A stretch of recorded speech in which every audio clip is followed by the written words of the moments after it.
Hello friends, welcome back to my channel. ಇವತ್ತಿನ ಒಂದು ವಿಡಿಯೋದಲ್ಲಿ ಲೇಪಾಕ್ಷಿ ದೇವಸ್ಥಾನದ ಒಂದು ಕಿರು ಚಿತ್ರಣವನ್ನು ನಾನು ನಿಮಗೆ ತೋರಿಸ್ತಾ ಇದ್ದೀನಿ.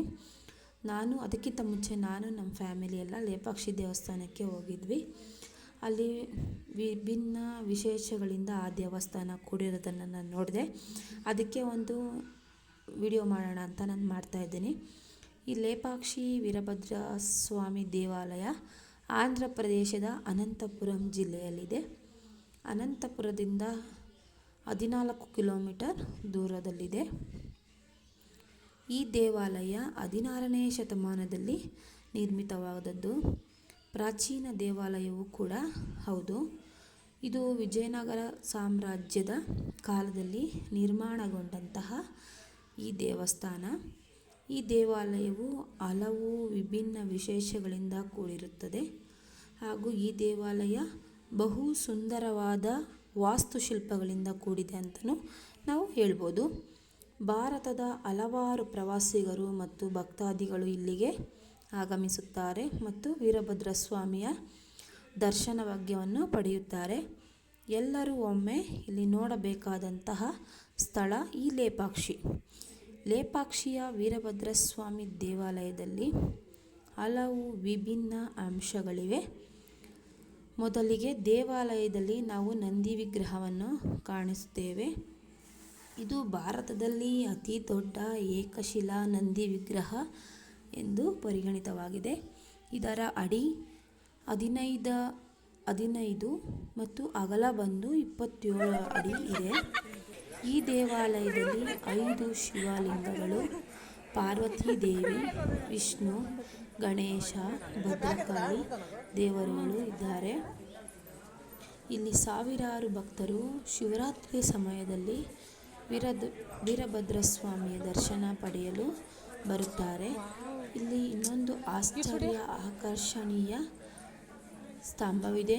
ಅದನ್ನು ನಾವು ಗಾಳಿಯಲ್ಲಿ ತೇಲಾಡುವ ಕಂಬ ಎಂದು ಕೂಡ ಕರೆಯುತ್ತಾರೆ. ದೇವಾಲಯದ ಹೊರಭಾಗದಲ್ಲಿ ಬೃಹತ್ ನಾಗಲಿಂಗ ಹೊಂದಿದೆ. ವಿಜಯನಗರದ ಕಾಲದಲ್ಲಿ ಸಂಪತ್ತನ್ನು ನೋಡಿಕೊಳ್ಳುವವನನ್ನು ಒಬ್ಬ ಮಂತ್ರಿಯು ಕಾರಣನೇ ಇಲ್ಲದೆ ಯಾವಾಗಲೂ ಆರೋಪಿಸ್ತಾ ಇದ್ದಂತೆ. ಅದಕ್ಕೆ ರಾಜ ಮಂತ್ರಿಯ ಕಣ್ಣನ್ನು ವೇಷ ಮಾಡ್ತಾನೆ. ಅದಕ್ಕೆ ತನ್ನ ಕಣ್ಣನ್ನು ಕಿತ್ತು ರಾಜರಿಗೆ ಅರ್ಪಿಸುತ್ತಾನೆ ಆ ಮಂತ್ರಿ. ಆ ಸಮಯದಲ್ಲಿ ಬಂದ ರಕ್ತದ ಕಲೆಗಳು ಈ ದೇವಸ್ಥಾನದಲ್ಲಿ ನಾವು ಕಾಣಬಹುದು. ಶಿವ ಪಾರ್ವತಿಯ ಕಲ್ಯಾಣ ಮಂಟಪವು ಕೂಡ ಇಲ್ಲಿ ನಾವು ನೋಡುತ್ತೇವೆ. ಈ ಮಂಟಪ ಕಟ್ಟಿಸೋದಕ್ಕೆ ರಾಜರು ಮುಂದಾಗ್ತಾರೆ, ಆದರೆ ಅದು ಪೂರ್ಣ ಸಾಧ್ಯವಾಗಲಿಲ್ಲ. ಅದು ಅರ್ಧದಲ್ಲೇ ನಿಂತು ಹೋಗಿದೆ. ನೃತ್ಯ ಮಂಟಪವು ಈ ದೇವಸ್ಥಾನದಲ್ಲಿ ಇದೆ. ರಂಬೆ ನೃತ್ಯ ಮಾಡುವ ವಿಗ್ರಹ, ಇನ್ನು ಹಲವಾರು ವಿಗ್ರಹಗಳನ್ನು ನಾವು ಇಲ್ಲಿ ಕಾಣ್ಬೋದು. ಈ ದೇವಾಲಯದಲ್ಲಿ ಆ ಪಾದದ ಅಡಿ 8 ಅಡಿ ಪಾದ ಆಗಿದೆ. ಆ ಪಾದದಲ್ಲಿ ನೀರು ಯಾವಾಗಲೂ ತುಂಬಿರುತ್ತಂತೆ ಫ್ರೆಂಡ್ಸ್. ಇಷ್ಟೇ ಅಲ್ಲದೆ ಈ ದೇವಾಲಯ ವಿಶಿಷ್ಟ ಹಾಗೂ ಸುಂದರ ಶಿಲ್ಪಕಲೆಗಳಿಂದ ಕೂಡಿದೆ. ಹಿಂದೂಗಳ ಒಂದು ಪವಿತ್ರ ಕ್ಷೇತ್ರ ಅಂದರೆ ತಪ್ಪೇನಿಲ್ಲ ಫ್ರೆಂಡ್ಸ್. ನೋಡಿ, ನಾನು, ನನ್ನ ಫ್ಯಾಮಿಲಿ, ನನ್ನ ತಮ್ಮ, ಮಗ ಎಲ್ಲರೂ ಈ ದೇವಸ್ಥಾನಕ್ಕೆ ಹೋಗಿದ್ವಿ. ಇಲ್ಲಿ ಮುಂಭಾಗ ನೋಡಿ, ದೇವಸ್ಥಾನದ ಇದು ಮುಂಭಾಗ ಇಲ್ಲಿ ತೋರಿಸ್ತಾ ಇರೋದು ಎಷ್ಟು ಚೆನ್ನಾಗಿದೆ ಅಂತ ನೋಡಿ. ಕಾಣ್ತಾ ಇದಲ್ವಾ? ಅಪ್ಪ, ಅಮ್ಮ, ನನ್ನ ತಂಗಿ, ಮಗ, ನನ್ನ ಮಗ ಎಲ್ಲರೂ ಇಲ್ಲಿ ಲೇಪಾಕ್ಷಿ ಟೆಂಪಲ್ಗೆ ಬಂದಿದ್ವಿ. ಈಗ ನೋಡಿ, ಅಲ್ಲಿ ಕಾಣಿಸ್ತಾ ಇದೆಯಲ್ವ ಗರುಡ ಪಕ್ಷಿ, ದೂರದಲ್ಲಿ ಕಾಣ್ತಾ ಇದೆ. ನಾನು ತೋರಿಸ್ತೀನಿ ನಿಮಗೆ. ತುಂಬ ಚೆನ್ನಾಗಿದೆ. ನೀವು ಒಂದ್ಸಾರಿ ಬಂದು ಇಲ್ಲಿ ಹೇಗಿದೆ ಅಂತ ಕಮೆಂಟ್ ಮಾಡಿ ಫ್ರೆಂಡ್ಸ್. ನೋಡಿ ಎಷ್ಟು ಚೆನ್ನಾಗಿದೆ ಅಂತ ಗರುಡ ಪಕ್ಷಿ. ಇಲ್ಲಿ ಬೆಟ್ಟದ ಮೇಲೆ ಹತ್ತಬೇಕು. ಗರುಡ ಹತ್ರನೇ ಬಿಡ್ತಾಯಿದ್ರು, ಆದರೆ ಈಗ ಬಿಡ್ತಾ ಇಲ್ಲ. ಏನು ಪ್ರಾಬ್ಲಮ್ ಆಗಿದೆ ಅನಿಸುತ್ತೆ. ಈ ಬೆಟ್ಟದ ಮೇಲೆ ನಾವು ನೋಡಿ ಎಲ್ಲರೂ ಕೂತ್ಕೊಂಡಿದ್ದೀವಿ. ಎಷ್ಟು ಚೆನ್ನಾಗಿದೆ ಅಂದರೆ ವಾತಾವರಣ ಅಮೇಝಿಂಗ್ ಫ್ರೆಂಡ್ಸ್.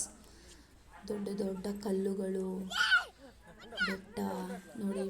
ಈ ವ್ಯೂ ಎಷ್ಟು ಚೆನ್ನಾಗಿದೆ ಅಂತ ನೋಡಿ. ದೂರದಲ್ಲಿ ಕಾಣಿಸ್ತಾ ಇದೆ ದೇವಸ್ಥಾನ. ಮತ್ತು ಈ ಬೆಟ್ಟದ ಪಕ್ಕದಲ್ಲೇ ನಂದಿ ವಿಗ್ರಹ ಕೂಡ ಇದೆ. ನೋಡಿ ನಮ್ಮ ಅಜ್ಜಿ ನಿಂತ್ಕೊಂಡಿದ್ದಾರೆ. ನೋಡಿ ನಿಮಗೆ ಕಾಣಿಸ್ತಾ ಇಲ್ಲ ಸರಿಯಾಗಿ, ಅಲ್ಲಿ ದೂರದಲ್ಲಿದೆ ಒಂದು ಮರ ಅಡ್ಡ ಇದೆ, ಅಲ್ಲಿ ನಂದಿ ವಿಗ್ರಹ ಇದೆ ಫ್ರೆಂಡ್ಸ್. ನೋಡಿ ಫ್ಯಾಮಿಲಿನ ಕರ್ಕೊಂಡು ಒನ್ ಡೇ ಟ್ರಿಪ್ಪು ಇಲ್ಲಿಗೆ ಪ್ಲ್ಯಾನ್ ಮಾಡ್ಕೊಂಡು ಬನ್ನಿ. ತುಂಬಾ ಚೆನ್ನಾಗಿದೆ ವ್ಯೂಸ್ ನೋಡೋದಕ್ಕೆ. ನೋಡಿ ಬೆಟ್ಟದ ಮೇಲೆ ಹತ್ತೋದಕ್ಕೆ ಮೆಟ್ಲುಗಳನ್ನು ಕಟ್ಟಿದ್ದಾರೆ. ನಾವು ಆಲ್ರೆಡಿ ಇಳಿದು ಹೋಗ್ತಾ ಇದ್ದೀವಿ. ನೋಡಿ ಕೆಳಗಡೆಯಿಂದ ಕಾಣುತ್ತೆ ದೊಡ್ಡ ವಿಗ್ರಹ ಇದು, ತುಂಬಾ ಚೆನ್ನಾಗಿದೆ. ಅಲ್ಲಿ ಹತ್ತಿರಕ್ಕೆ ಬಿಡ್ತಾ ಇಲ್ಲ, ಇಲ್ಲಾಂದರೆ ನಾನು ಹತ್ತಿರದಿಂದ ನಿಮಗೆ ತೋರಿಸ್ತಾ ಇದ್ದೆ.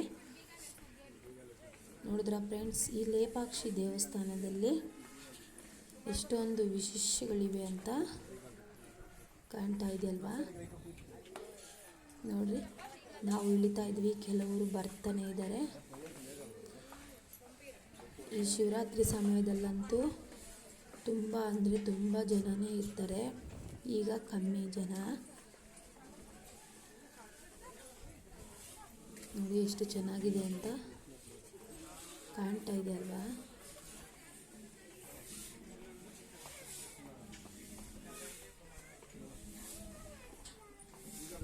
ನಾವು ತುಂಬ ದಿನದಿಂದ ಅಂದ್ಕೊಂಡಿದ್ವಿ ಫ್ರೆಂಡ್ಸ್, ಆದರೆ ಆಗ್ತಾ ಇರಲಿಲ್ಲ.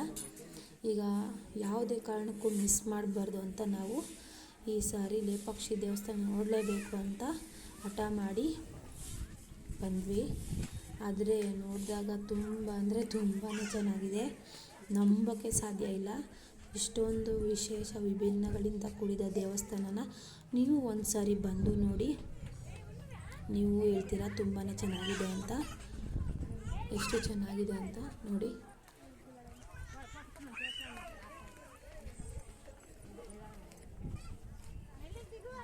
ನೋಡ್ರಿ ಎಲ್ಲರೂ ಹೋಗ್ತಾ ಇದ್ದಾರೆ, ಆದ್ರೆ ನನ್ನ ದೊಡ್ಡ ಮಗ ಆಗ್ತಾ ಇದ್ದಾನೆ. ತುಂಬಾ ಅಂದ್ರೆ ತುಂಬಾ ಚೆನ್ನಾಗಿದೆ ಫ್ರೆಂಡ್ಸ್ ಈ ವ್ಯೂ. ನಿಮಗೆ ದಯವಿಟ್ಟು ಸಬ್ಸ್ಕ್ರೈಬ್ ಮಾಡಿ, ಶೇರ್ ಮಾಡಿ ಅಂತ ಕೇಳ್ಕೊಳ್ತಾ ಇದ್ದೀನಿ.